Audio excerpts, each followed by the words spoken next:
En el libro de Mateo, capítulo 13, del versículo 24 al versículo 43. Ahí vamos a ver una serie de parábolas que ilustran lo que es el reino de los cielos con cuestiones particulares, seculares, que la vida, que la gente vive, practica, la rutina social, cómo es el campo, cómo es la siembra y la cosecha, cómo es en el asunto de la levadura. Vamos a ver todo eso, pero son verdades y prácticas terrenales que ilustran una verdad espiritual.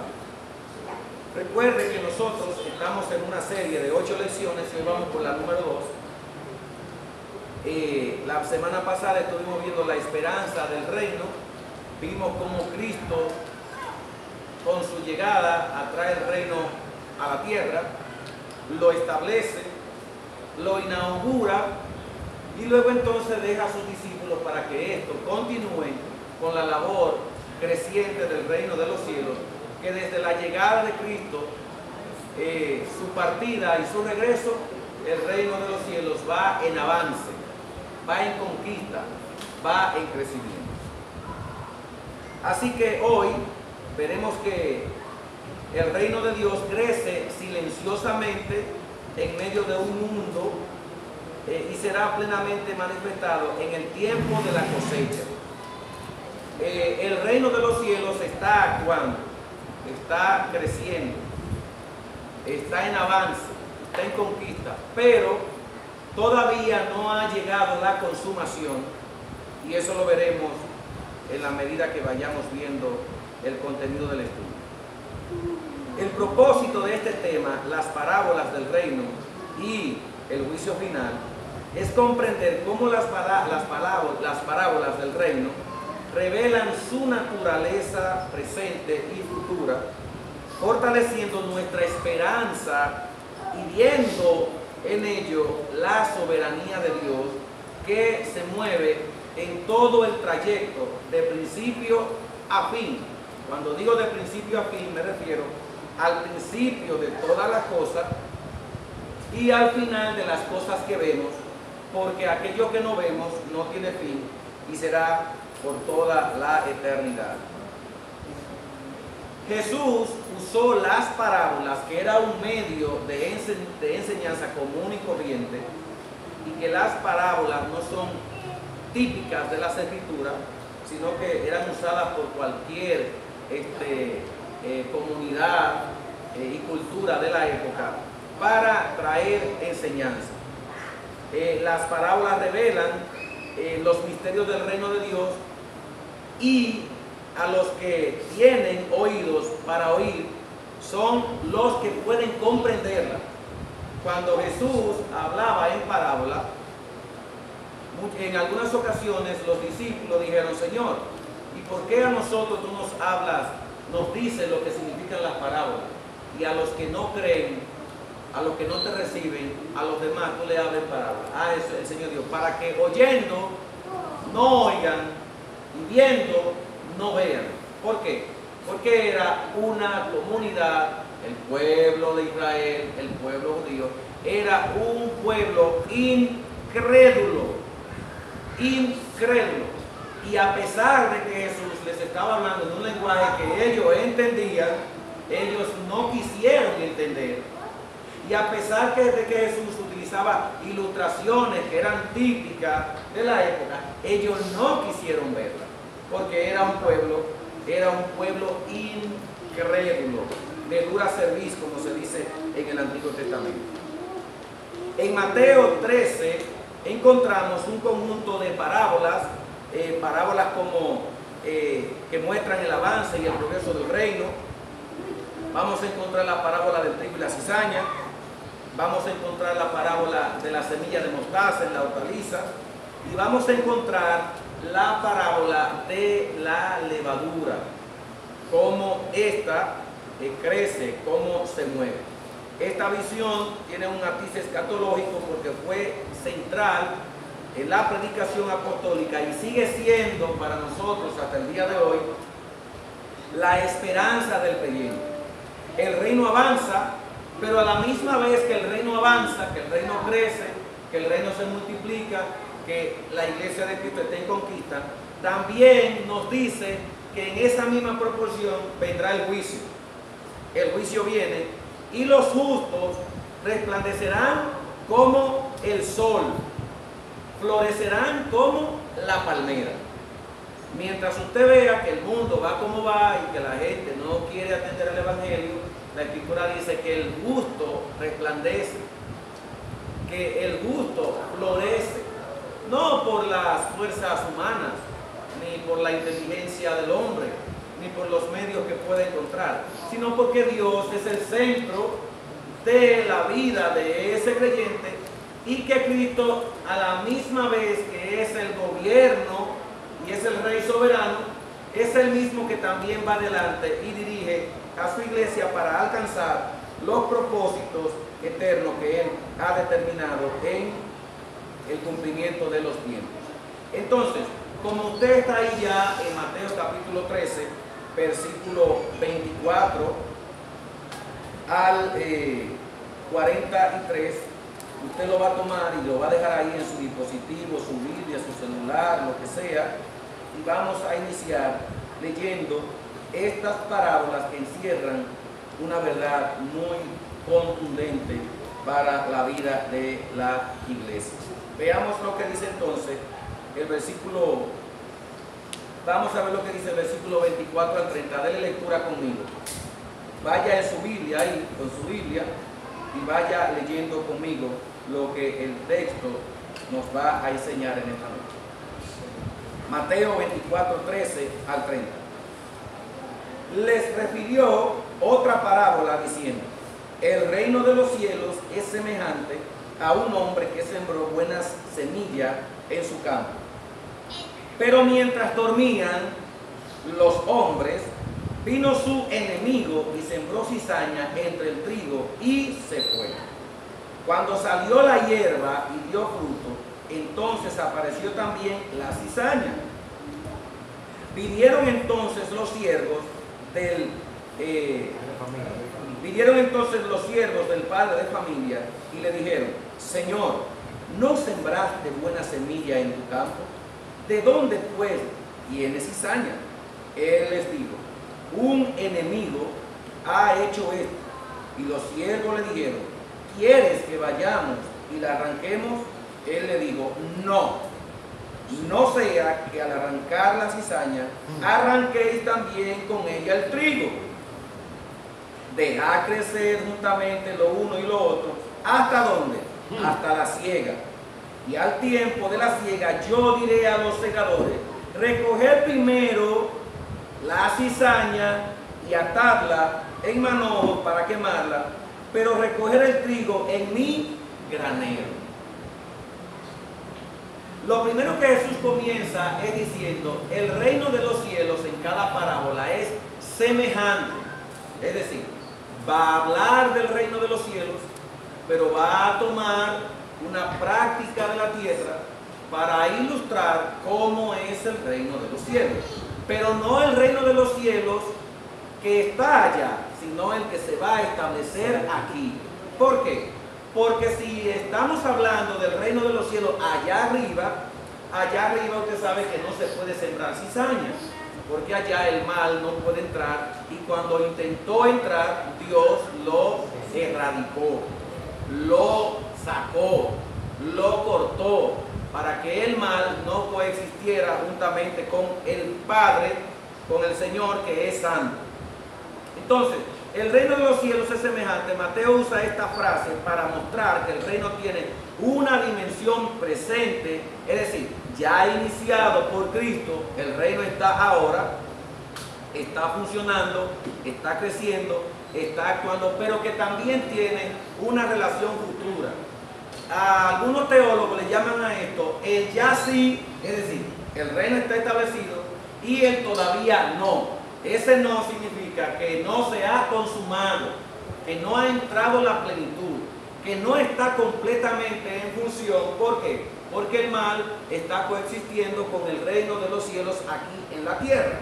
Y ya lo hemos visto en la parábola. Entonces, esta dimensión presente ya iniciada por Cristo y futura, esperando su consumación, cuando llegue el tiempo, cuando llegue el momento de que el Señor se alce desde su trono y diga, voy a restaurar todas las cosas, vendrá con sus millares de ángeles, vendrá a establecer lo que ya conocemos en Apocalipsis 21 como cielo nuevo y tierra nueva. Ahora bien, en la parábola se habla de buena semilla, y esta buena semilla representa a los hijos del reino, versículo 38.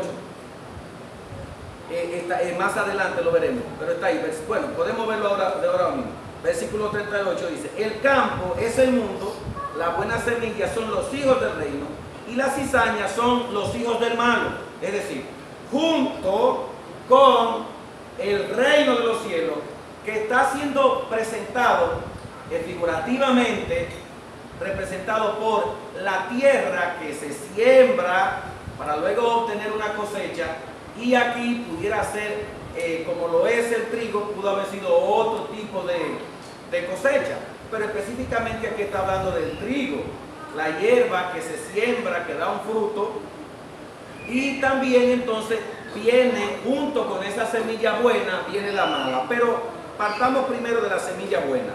La buena semilla representa a los hijos del reino, aquellos regenerados por la palabra, no aquellos que dicen yo soy evangélico, o aquellos que asisten a una iglesia, o aquellos que leen la Biblia, o aquellos que saben mucho texto bíblico. No, aquí está diciendo aquellos que son regenerados por la palabra. Entiéndase por la palabra regeneración, nuevo nacimiento o nacer de nuevo, que es lo que Jesús le enseña a Juan, que es lo que enseña Juan sobre la conversación de Jesús y Nicodemo acerca del nuevo nacimiento, que Nicodemo sabía esto, pero no lo comprendía, porque Jesús le dice, y tú siendo maestro, tú no sabes de lo que yo te estoy hablando, porque eso está en la Biblia y tú debes de saber eso. Entonces yo voy a explicarte lo que significa nacer de nuevo. Entonces en este caso, la palabra regeneración y nuevo nacimiento es la misma cosa. Entonces, solo los que son regenerados por la palabra, quiero que entienda bien esto, lo que cambia y transforma la vida de una persona no es la sangre de Cristo. ¿Entiendan? La sangre de Cristo no es la que regenera. La sangre de Cristo quita el pecado del hombre para que entonces se pueda gestar el nuevo nacimiento por medio de la palabra y del Espíritu Santo. ¿Entendieron? La sangre de Cristo nos limpia de todo pecado. A menos que una persona no sea limpiada de sus pecados, no puede nacer de nuevo. Es decir, lo que hace la sangre de Cristo es que nos limpia de nuestro pecado, y la palabra predicada, tomada por el Espíritu Santo, entra en nuestra vida y nos limpia, nos regenera para que podamos ser una nueva criatura. La cizaña, como ya dijimos, representa a los hijos del maligno, que imitan, y presten atención a esto, la cizaña imita al trigo. ¿Lo sabían? La planta de cizaña y la planta del trigo son igualitas. Son iguales, no tienen diferencia. Es decir, morfológicamente, estructuralmente no tienen diferencia. Tienen la misma forma. ¿Dónde está el detalle? En que el trigo da fruto de trigo y la cizaña no da fruto. Ahí está la diferencia. Porque la cizaña, incluso la planta de cizaña, incluso intenta hasta parecerse que da fruto, pero cuando usted va a buscarla no tiene nada. Echa la misma cosita, la misma varillita. La misma varillita tiene la misma cosita, la misma semillita ahí que parece semillita de trigo. Pero cuando usted la va a coger no tiene nada adentro. No es comestible, no sirve para nada. Entonces, la cizaña y el trigo están aquí. Claro que sí. Cuando yo digo están aquí, no me refiero dentro de la iglesia. No me refiero a ustedes, no me refiero a ustedes. Me refiero que están aquí. ¿Aquí dónde? En el reino de los cielos. Porque nosotros somos el reino de los cielos. Así que aquí, en el reino de los cielos, el hombre malo, ¿quién es el hombre malo? El diablo. Dígalo por su nombre, el diablo. El hombre malo vino ¿en qué momento? ¿En el día o en la noche? Mientras todos dormían, vino en la noche y sembró la cizaña. Ahora, ¿usted cree que porque dice que vino en la noche y sembró la cizaña es que el diablo nada más trabaja de noche? No, lo que está diciendo es que él se mueve en la tiniebla. ¿En la tiniebla de qué? En el error, en el engaño y en la mentira. La mentira, el error y el engaño no tienen color. Puede ser de día como puede ser de noche. Amén. Entonces, este trigo, ¿verdad? Estos higos van a querer representar, o estos hombres, esta siembra que está ahí, esta cizaña, querrán representar una cosa que no es. Por eso, mis amados hermanos, yo le he dicho muchas veces que para mí todos ustedes son santos. Por eso es para mí. ¿Por qué? Porque yo no puedo ir más allá de lo que yo veo y oigo de ustedes. No puedo ir más allá. Ahora, Dios va más allá de lo que yo oigo y veo, porque Él va al corazón. Él sabe lo que hay en el corazón de cada persona. Yo no lo sé. Y he dicho en otras ocasiones, le repito, yo doy gracias a Dios que yo no sé lo que hay en ninguno de sus corazones. Porque si yo supiera lo que hay en el corazón de alguno de ustedes, me volvería loco. No tengo paz. No podría pararme aquí porque el pecado que yo vea no me permitiría a mí predicar. Y eso, entonces, me pondría por encima de ustedes. Cuando me pongo por encima de ustedes, cometo un error, porque estoy diciendo que yo soy mejor que ustedes. Y cuando viene a ver, hay más en mí que lo que pueda haber en ustedes. Así que lo uno y lo otro, se le dice a los discípulos, déjenlo que crezcan juntos, no vayan y lo quiten. Ahora, quiero mostrarle algo que quizás ustedes no han visto en alguna ocasión, pero continuamos acá. Instrucciones que le da el maestro. El enemigo siembra la cizaña, es el diablo. Él introduce falsedad, entiéndase por cizaña ahora en términos figurativos, entiéndase por cizaña, falsedad, engaño, mentira, error y todo lo que pueda venir en contra de los santos o de la santidad de Dios. El campo donde se sembró la cizaña, ¿qué es? Es el mundo. Es decir, donde nosotros nos desenvolvemos, que es donde está operando el reino de los cielos. Entonces, dentro de esta extensión, de esta porción inmensa que es el vasto globo terrestre, dentro del ámbito visible de la comunidad de la fe, ahí está operando el mal, ahí está operando la cizaña. Miren, mucha gente cree que el mal está allá afuera y que lo que está allá afuera es de lo que nosotros debemos de cuidarnos. Yo quiero decirle que no, que el primer cuidado que usted tiene que velar y ver no es el de allá afuera, es el de aquí adentro, porque los falsos maestros no trabajan allá afuera, los falsos maestros trabajan aquí adentro. Cuando me refiero aquí adentro, me refiero al reino de los cielos. Los falsos maestros, los engañadores, no tienen que engañar al mundo porque ya estén engañados, hermano. A quien intentan engañar es a los que estamos adentro, los que estamos en el reino, pero estamos conviviendo, como ya hemos dicho y como dice el texto, están conviviendo los dos juntos. Entonces, ¿la instrucción cuál es? Déjalo crecer junto a lo uno y lo otro. Esto implica que el juicio no le corresponde a usted. Cuando hablamos del juicio, porque nosotros podemos juzgar cosas dentro de la congregación. Dentro del cuerpo de Cristo estamos llamados a juzgar cosas. Cuando hablamos de juzgar cosas, es de un juicio examina todo. Si un hermano hay que aplicarle disciplina correctiva, hay que aplicarle un juicio.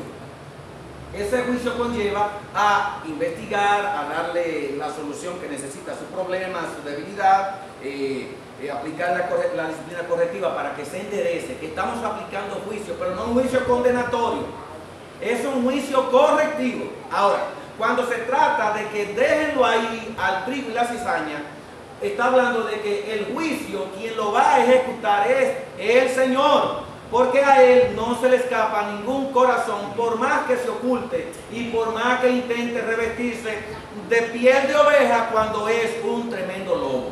No hay manera que pueda ocultarse. Jesús enseña aquí que el reino no vendrá mediante la purificación de las cosas buenas que usted y yo hagamos. No, la purificación vendrá por medio de Dios, porque Él es el que tiene el poder soberano y final para poder hacerlo en su intervención, repito, divina. La coexistencia del trigo y la cizaña revela la tensión escatológica, es decir, por escatología entiéndase el cumplimiento de las cosas. La tensión escatológica, la tensión del cumplimiento de las cosas entre el reino ya presente, pero aún no ha sido consumado. Entonces yo quiero que usted vuelva otra vez aquí al texto y le voy a enseñar algo. Volvamos otra vez.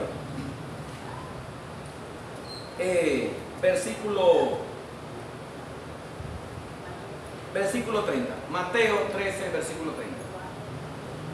Mateo 13, 30. Dice, recuerde que estamos hablando de el trigo y la cizaña.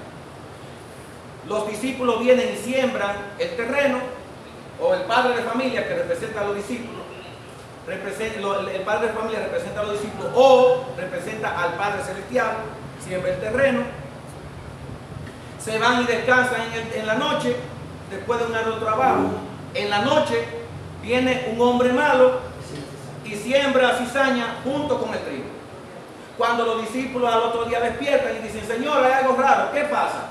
Hay una hierba que no corresponde a la que nosotros sembramos. ¿Qué hacemos? ¿Vamos y la arrancamos? Él le dice, no, no la arranquen. ¿Por qué? Bueno, aquí está la respuesta. Versículo 30. Dejar crecer juntamente lo uno y lo otro. ¿Hasta cuándo? Hasta que llegue la siega. Y al tiempo de la siega, yo, dice el Señor, yo diré a los segadores, ¿qué es lo que le va a decir al tiempo de la siega? Vayan, recojan las cizañas, hagan manojo, apriétenla y métanle fuego. ¿Usted sabe qué es lo que Jesús está diciendo? El día que el Señor venga por su iglesia a establecer en esta tierra el reino consumado, Él no va a sacar a su iglesia de la tierra. ¿Sabe lo que va a hacer? Él va a sacar a los malos. Él no va a sacar a la iglesia y se la va a llevar lejos para allá, no. Él va a sacar a los malos. Y los buenos, pues sí, nosotros los buenos. No buenos porque somos buenos, sino porque el Señor nos... La iglesia, para ser menos choísta, la iglesia que sale del encuentro del Señor, viene para acá. El Señor ejecutará el juicio, recogiendo a todo lo que es cizaña, atándolo y quemándolo. ¿Y qué hará entonces con los escogidos? Los junta, no los recoge, los junta para ponerlo ¿dónde? En graneros. Graneros, ¿sabe lo que significa? Vida eterna. Significa seguridad. Significa ya no hay más nada para ustedes que los pueda atormentar. Pero aquí, este texto bíblico es visto como un medio para enseñar el rapto de la iglesia. Y ahí no hay rapto. Porque si están raptando a alguien, no es a la iglesia. Si están raptando a alguien, no es a la iglesia. Léalo conmigo, otra vez. Dejar crecer juntamente lo uno y lo otro hasta la siega. Y al tiempo de la siega, yo diré a los segadores, recoger primero a quién, a la cizaña. Entonces, si están raptando a alguien, a que se está raptando aquí es a la cizaña. Por lo que aquí no habla de rapto, aquí está hablando de juicio y de consolación. No de rapto.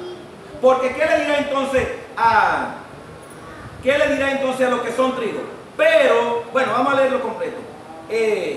Primero la cizaña, atarla en manojos para quemarla, como se hacía con la hierba mala, se cortaba Se amarraba y se quemaba. Eso es lo que se hacía con la hierba mala. Pero dice Jesús, recoged el trigo en mi granero. Después que el Señor saque al mal de aquí, ¿para dónde nos va a llevar nosotros? Si ya está limpiando la tierra, ¿para dónde nos va a llevar a nosotros? Si Él dice que cielo nuevo y tierra nueva estarán aquí, no en el cielo. ¿Está claro eso? Usted ahorita puede decir clarito. Vamos ahora a la siguiente parábola. Parábola del grano de mostaza. Versículo 31 al versículo 32. Leemos. Otra parábola le refirió diciendo: el reino de los cielos es semejante al grano de mostaza que un hombre tomó y sembró en su campo, el cual a la verdad es la más pequeña de todas las semillas, pero cuando ha crecido es el mayor de las hortalizas y se hace árbol de tal manera que vienen las aves del cielo y hacen nido en sus ramas.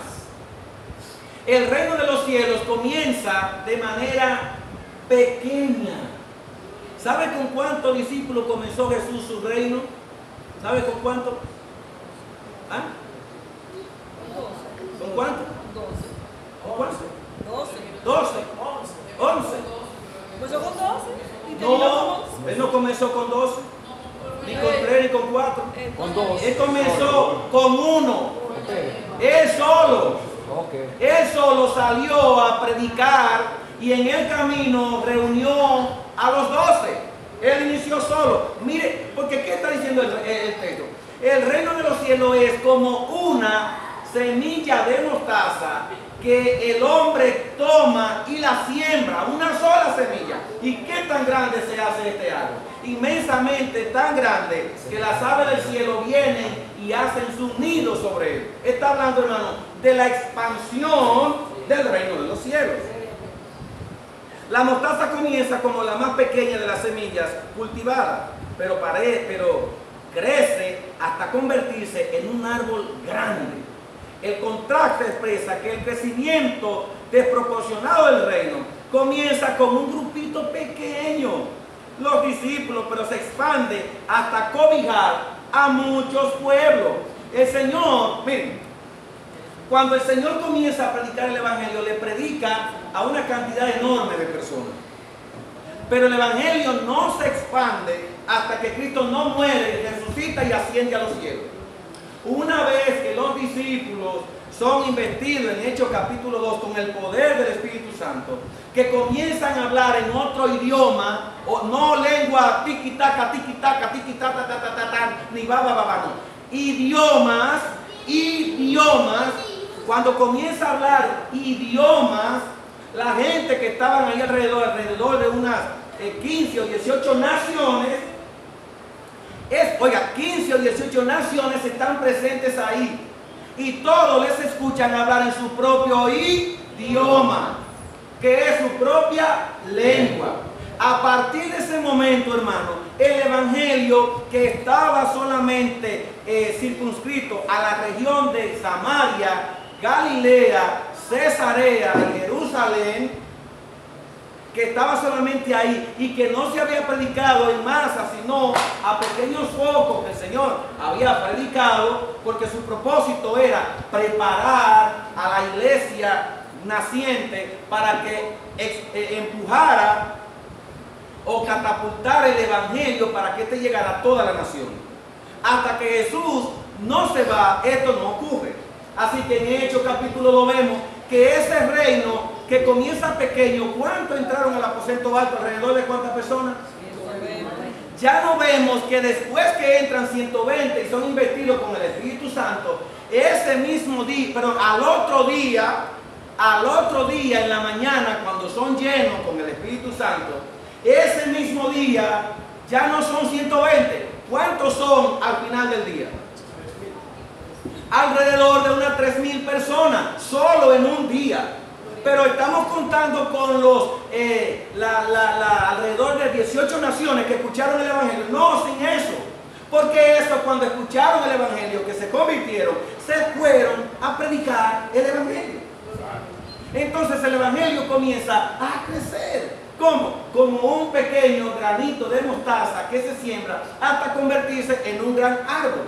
Quiero que ustedes sepan que para el año 70, cuando se destruye la ciudad de Jerusalén por mano de los romanos, ya dice Pablo, antes de eso, dice Pablo en Colosenses capítulo 1, versículo 23, dice: me gozo de que en este momento toda la creación bajo el sol ha escuchado la predicación del Evangelio. ¿Y qué dice la Escritura? Y será predicado este Evangelio a todas las naciones, entonces vendrá Él. Pero el fin para quién, el fin del mundo, no el fin del Estado judío, no el fin del mundo.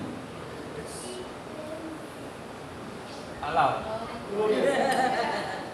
Y no solamente ahí, hay cantidad de textos bíblicos que hablan acerca de que el Evangelio ya se había predicado, porque el maestro lo dijo: vayan y sean testigos en Jerusalén, en Judea, en Samaria y hasta todos los confines de la tierra. Y el Evangelio llegó a todos los confines de la tierra. ¿Por qué? Porque los medios permitieron que el Evangelio llegara rápido. Entonces, aquí estamos viendo que lo que el maestro está hablando acerca de la expansión del reino, que no terminó no dejó de crecer hasta el año 70, cuando se cumple la profecía de Jerusalén para ser destruida, o que es destruida. El Evangelio siguió ¿qué? Siguió creciendo, porque para ese tiempo, de este lado del mundo, de este lado del continente donde nosotros vivimos, el Evangelio no había llegado, pero llegó luego, en el año 1492, cuando se da el descubrimiento de América.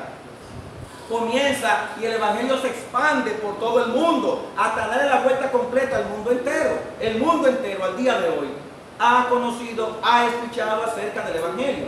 Así que si Cristo viniera hoy, esa profecía ya se cumplió en el primer siglo y se ha consumado hasta la hora de su venida. Así que si Cristo viniera ahora, no hace falta que se cumpla absolutamente nada de lo que ya está escrito en ese sentido.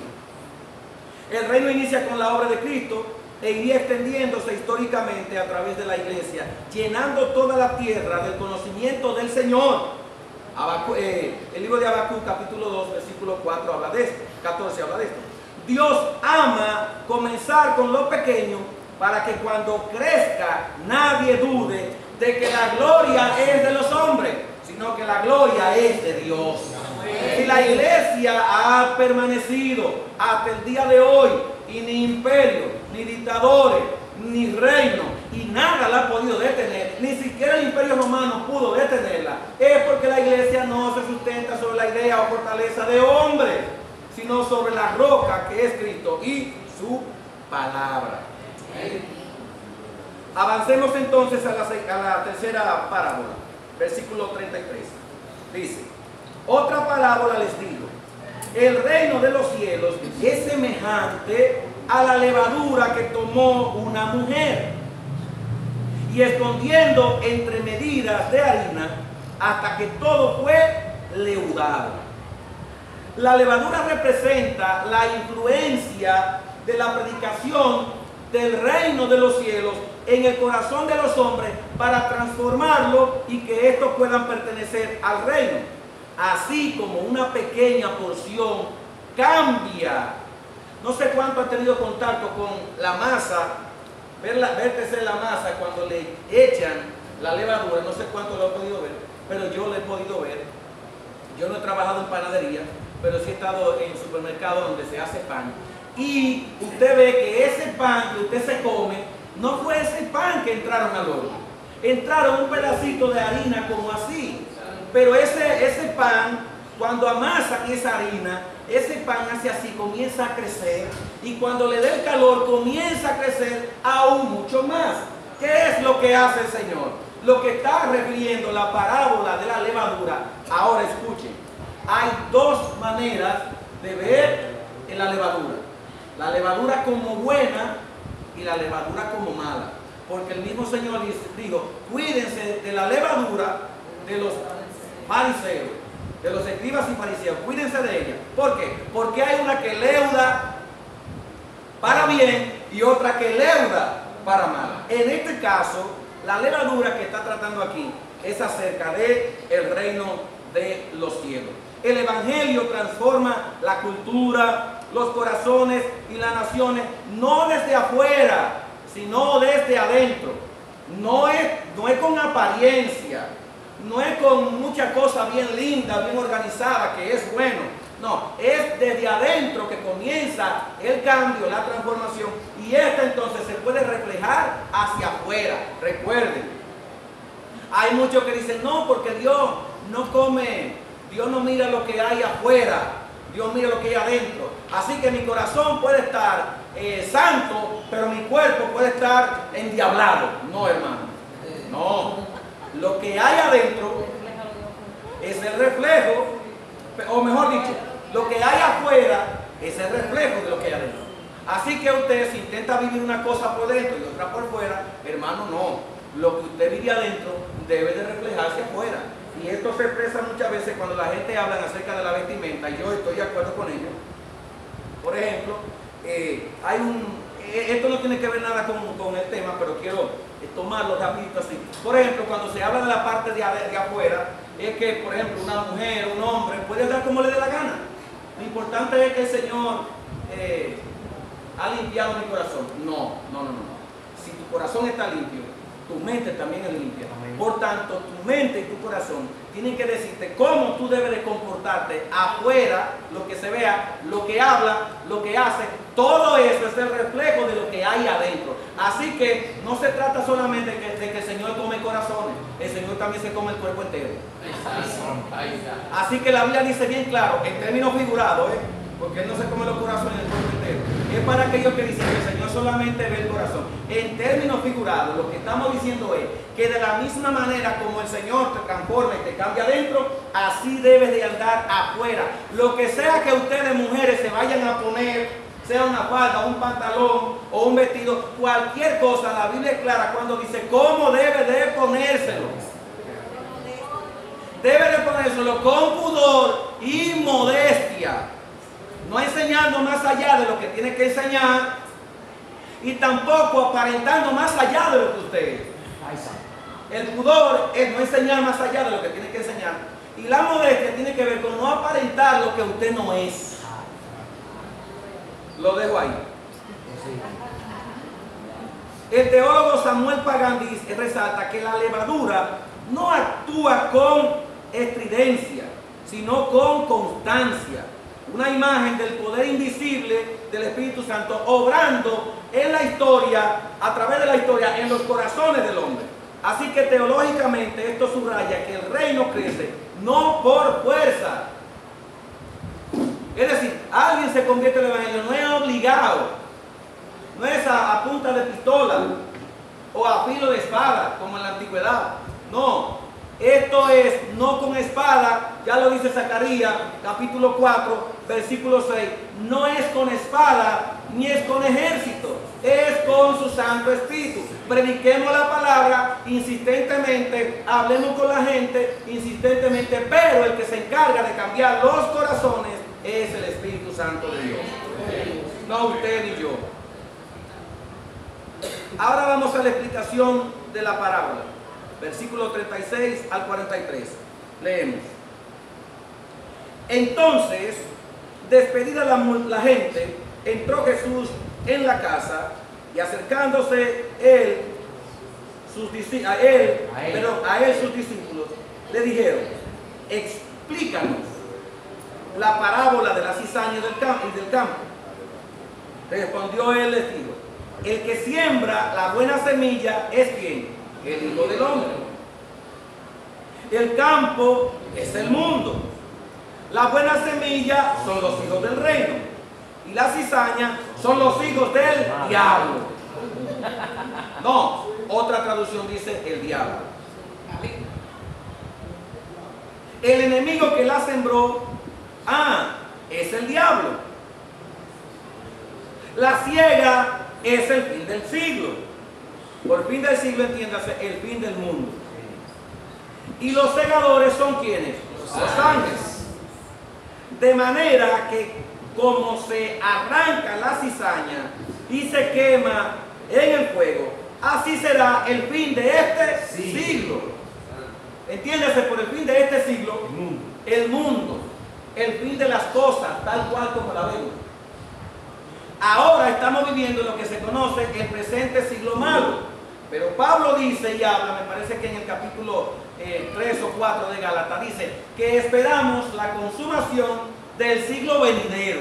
El siglo venidero es el siglo que viene con Cristo, o que Cristo viene a inaugurar, a darle apertura, y ese siglo venidero se refiere a la vida eterna.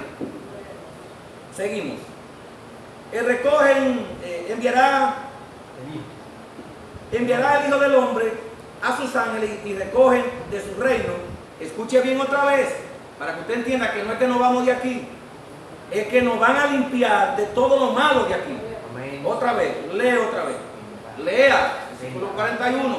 Léalo con la mente blanca, limpia, abierta, lo menos instruida en cualquier otro pensamiento. Versículo 41, leemos otra vez. Enviará el Hijo del Hombre a sus ángeles y recogerá de su reino a todos los que sirven de tropiezo y a los que hacen iniquidad. No nos viene a recoger a nosotros, viene a recoger la maldad, viene a limpiar la tierra de la maldad, de todos los que practican la iniquidad. Versículo 42, y los echarán en el horno de fuego. Allí será el lloro y el crujir de dientes. Versículo 43. Entonces los justos, no dice que los sacó, ¿verdad que no? No está diciendo que los sacó. Luego que todo se haya limpiado y que toda la maldad se haya quitado, ¿qué pasará en el versículo 43? Dice: entonces los justos resplandecerán como el sol en el reino de su Padre. El que tiene oído, oiga. Óigalo bien claro. ¿Cómo es que va a suceder el asunto? Este pasaje nos describe, pero en este pasaje no describe un rapto secreto. No hay en la Biblia manera de sustentar un rapto secreto, aunque la idea no es lo que estamos planteando aquí, pero sí está contenida en los versículos, sino el juicio público y glorioso del retorno de Cristo. La ciega no es una eliminación de los justos, sino de los impíos. El reino se purifica, no desaparece. ¿Cómo dice Pedro que será cambiado este mundo? En su segunda carta, capítulo 3, él dice que los elementos ardiendo serán deshechos, porque todo lo que vemos será purificado con el fuego, porque el fuego es lo que purifica todo. El lenguaje apocalíptico de resplandecer como el sol evoca a Daniel capítulo 12, versículo 3, donde los sabios resplandecerán en la gloria de la resurrección. El reino de los cielos ya ha sido inaugurado en la primera venida de Cristo, tiempo presente. El reino está creciendo de manera progresiva y silenciosa por la obra que solamente puede hacer el Espíritu Santo de Dios en su iglesia. El reino será consumado en la segunda venida, cuando Cristo ejecute su juicio final y muestre su gloria eterna. El reino no es un fracaso temporal a la espera de un futuro milenio. No, estamos ahora en él. Es una realidad en la que la expansión que culminará en la victoria final de Cristo sobre toda la oposición que se pueda levantar. Estas aplicaciones son interesantes, prestarle atención. Número 1, paciencia y esperanza. Aunque el mal persista, el reino sigue creciendo. Dios tiene el control del tiempo de la ciega. Nadie ni nada ha podido, no puede ni podrá apagar o detener la iglesia. Número 2, discernimiento espiritual. No toda apariencia de trigo es genuina. Debemos examinar y perseverar en la verdad. Número 3, fidelidad en lo pequeño. El reino se extiende a través de actos sencillos. Y este acto sencillo es obediencia y testimonio diario. No solo cuando vengo a estas 4 paredes y me reúno con ustedes, o cuando el hermanito me ve, donde quiera que yo vaya y esté, debo de vivir en obediencia y reflejar un testimonio diario. 4, confianza en el poder de Dios. El crecimiento del reino no depende de estrategias humanas, sino del Espíritu Santo. Hermano, usted sabe cuántas cosas la gente está haciendo para atraer a la gente. Y no es lo que usted hace que convierte al hombre. Es la predicación del Evangelio y el Espíritu Santo hablando al corazón del hombre lo que lo cambia. Por eso tenemos en muchas congregaciones, grandes congregaciones, pequeñas congregaciones, mucho entretenimiento. En donde la gente solamente quiere ver a un artista cantar o el grupo de la adoración cantar, pero cuando llega la palabra, la predicación de la palabra, le da sueño. ¿Por qué? Porque la palabra entra al corazón, mientras que la canción solo es superficial y toca solo tus emociones. Que no es malo que la toque, necesitamos que nuestras emociones sean tocadas, pero el Evangelio no se vive sobre emociones, se vive sobre la palabra del Señor. Y 5, esperanza en la victoria final. Un día los justos resplandecerán con Cristo. Por eso la fe debe sostenerse en medio de la mezcla del bien y del mal, que es el trigo y la cizaña. En conclusión, el reino de Dios no se impone con violencia ni con poder terrenal. Crece como semilla, fermenta como levadura y finalmente será revelado con gloria. Mientras tanto, los hijos del reino viven en la tensión del ya sí, pero el todavía no. Es decir, ya estamos en el reino, pero todavía no se ha consumado. Caminamos por fe, esperando el día en que el Rey regresará y los justos resplandecerán con él. Leemos una vez más, Mateo 13:43. Entonces los justos resplandecerán como el sol en el reino de su Padre. El que tiene oído, oiga. Óigalo bien. El que tiene oído para oír, oiga lo que el Señor ha dicho en esta hora. Que Dios les bendiga. Amén.